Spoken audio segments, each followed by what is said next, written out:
नमस्कार. इयत्ता 10वी गणित भाग 1 मधील पहिले प्रकरण दोन चलातील रेषीय समीकरणे या प्रकरणातील सराव संच म्हणजे प्रॅक्टिस सेट 1.4 मधील आपण एक सामायिक समीकरणे सोडवणार आहोत. त्यातील एक उदाहरण आहे. उदाहरणार्थ 2/x वजा 3/y बरोबर 15. दुसरं समीकरण आहे 8/x अधिक 5/y बरोबर 77. हे समीकरण जे आहे हे समीकरण बोर्डाच्या परीक्षेला 4 मार्काला उदाहरण विचारतात. त्यामुळं पहिल्यांदा आपल्याला या ठिकाणी पहिल्या समीकरण मध्ये x आणि y ही चल आहेत. दुसऱ्या समीकरणात x आणि y चल आहेत, परंतु ही जी चल आहेत ती चल छेदस्थानी आहेत. त्यामुळे हे समीकरण जे आहे ते अपूर्णांकात आहे. त्या समीकरणाचं आपल्याला पूर्णांकात रूपांतर करायचं आहे आणि मग ते व्यवस्थित आपल्याला सोडवायचं आहे. थोडंसं मोठं उदाहरण आहे हे. त्यामुळे पहिलं समीकरण आपण मांडू 2/x वजा 3/y बरोबर 15. समीकरण नंबर 1. दुसरं समीकरण आहे 8/x अधिक 5/y बरोबर 77. हे दुसरं समीकरण आहे. हे एक सामायिक समीकरण आपल्याला सोडवायचं आहे. आता याच्यामध्ये x हे चल आणि y हे चल छेदस्थानी असल्यामुळं दोन्ही समीकरणामध्ये पहिल्यांदा आपल्याला त्याला पूर्णांकामध्ये रूपांतर करायचं आहे. मग त्याच्यासाठी आपल्याला काय करायचं आहे, या 2 ला कुठल्या संख्येने गुणल्यानंतर 2 उत्तर येईल, तर 2 ला 1 ने गुणल्यानंतर 2 उत्तर येईल. म्हणून आपल्याला या ठिकाणी 1 आणि छेदस्थानचा x अशा प्रकारे 1/x याच्यासाठी आपण एक अक्षर मांडणार आहोत, ते m. आणि दुसरं जे आहे 3 ने 1 ला गुणल्यानंतर 3 उत्तर येईल, त्यातला 1 आणि त्याच्या छेदस्थानी आहे y, म्हणून 1/y साठी आपण अक्षर मांडणार आहोत n. हे मानायचं आहे आपण. 1/x साठी m आणि 1/y साठी n अक्षर म्हणायचे. मग आता आपल्याला या पहिल्या समीकरणाचं रूपांतर आपल्याला m आणि n मध्ये करताना 2/x या 2 ला 1/x ने गुणलं की त्याची किंमत आपण 1/x साठी आपण अक्षर मांडलेलं आहे m. म्हणून इथं 2 ने m ला गुणलं की समीकरण मिळेल 2m वजा 3 ने 1/y ला 1/y साठी आपण अक्षर मांडलेलं n, म्हणून ते मिळेल आपल्याला 3 गुणिले n म्हणजे 3n बरोबर 15.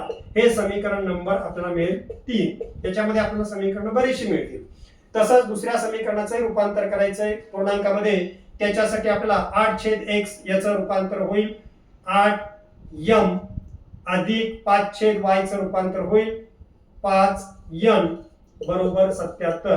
हे समीकरण नंबर आपल्याला मिळेल 4. अशा प्रकारे आपण पहिल्यांदा हे अपूर्णांकात समीकरण होतं त्याचं पूर्णांकात रूपांतर केलेलं आहे.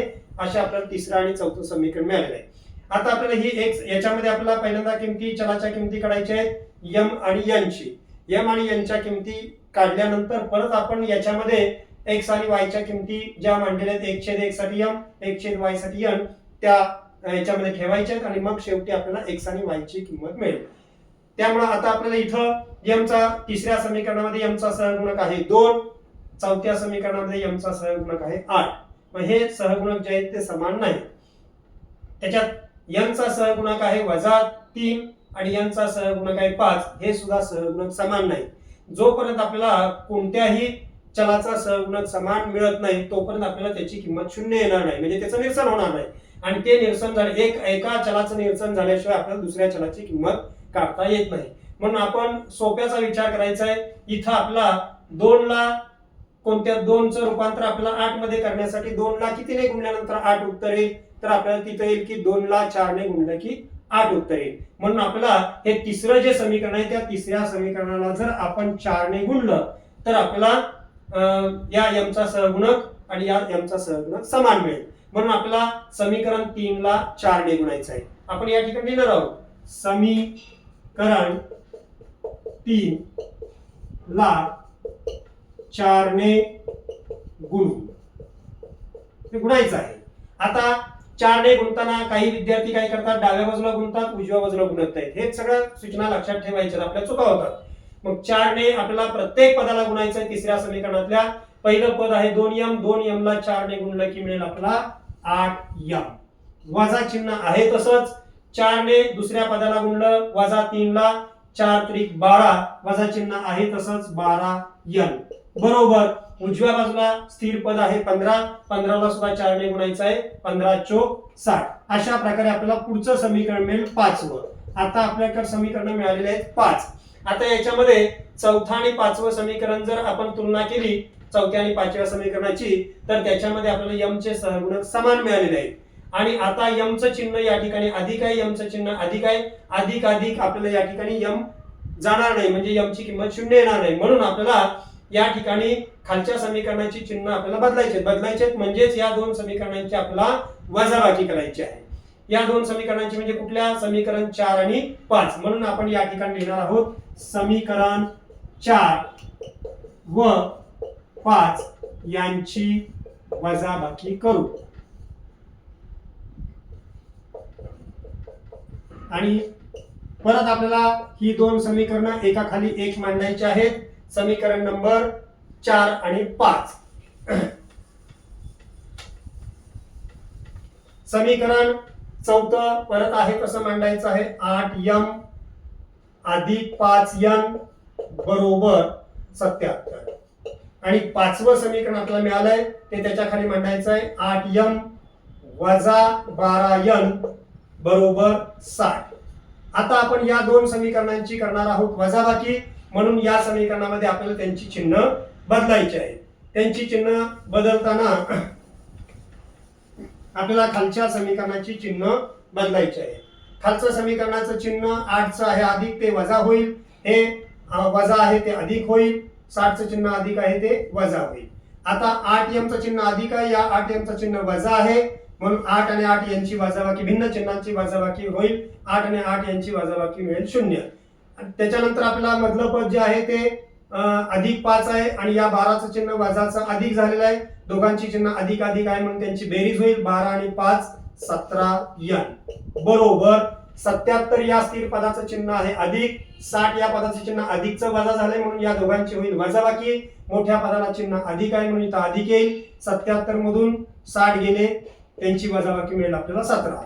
आता आपल्याला इथे n ची किंमत काढायची आहे, म्हणून n बरोबर 17 आणि n च्या मध्ये गुणाकाराची क्रिया आहे, त्या बाजूला 17 गेले की भागिले होईल. तिकडचं 17 आहे तसंच, हे भागिले 17. आणि म्हणून मग n ची किंमत आपल्याला या ठिकाणी मिळेल 17 भागिले 17, 17 1 17. अशा प्रकारे आपल्याला मिळाली किंमत, n ची किंमत मिळालेली आहे 1. n ची किंमत 1 मिळाल्यानंतर आपल्याला आता m ची किंमत काढायची आहे. m ची किंमत काढण्यासाठी आपण m ची किंमत ही कुठल्याही एका समीकरणामध्ये ठेवू शकतो. मग त्याच्यामध्ये आपलं बरीचशी समीकरण आपल्याला 5 मिळालेले आहेत. त्या 5 पैकी आपण या तिसऱ्या समीकरणामध्ये ठेवू. मग तिसरं समीकरण आहे 2m वजा 3n बरोबर 15. हे तिसरं समीकरण. या तिसऱ्या समीकरणामध्ये या n ची किंमत आपल्याला ठेवायची आहे. म्हणून मग 2m आहे तसंच वजा 3 गुणिले n ची किंमत 1 बरोबर 15. आता 2m आहे तसंच वजा यांचा गुणाकार मिळेल वजा 3 बरोबर 15.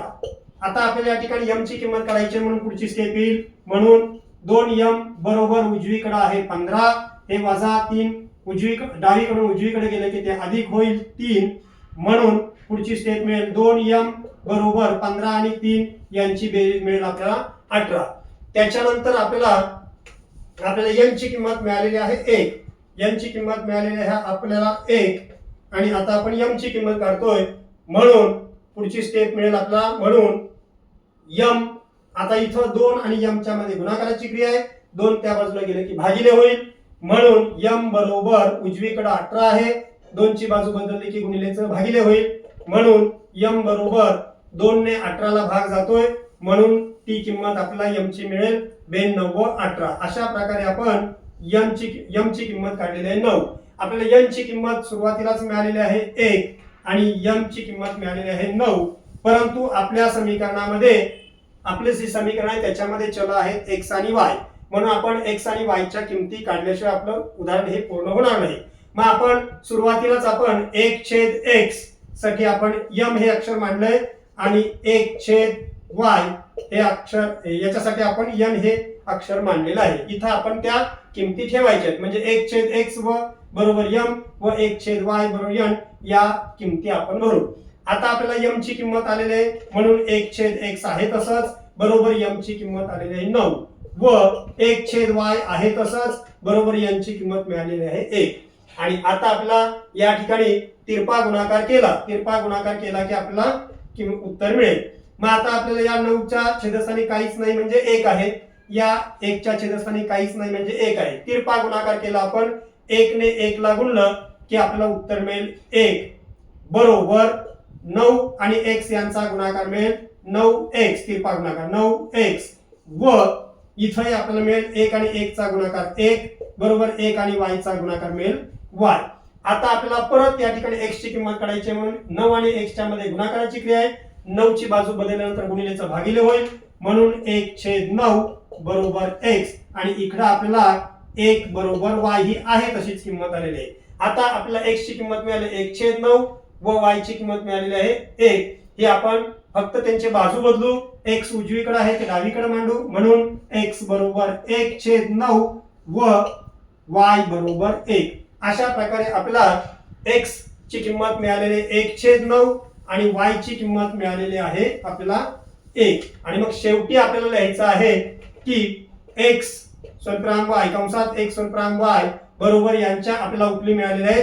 आणि x ची किंमत मिळालेली आहे आपल्याला 1/9 आणि y ची किंमत मिळालेली आहे 1. ही या समीकरणाची उकल आहे. अशा प्रकारे आपण हे एक सामायिक समीकरण सोडवलेलं आहे. हे एक सामायिक समीकरण थोडंसं मोठं होतं त्यामुळे हे जास्त मार्काला आहे. धन्यवाद.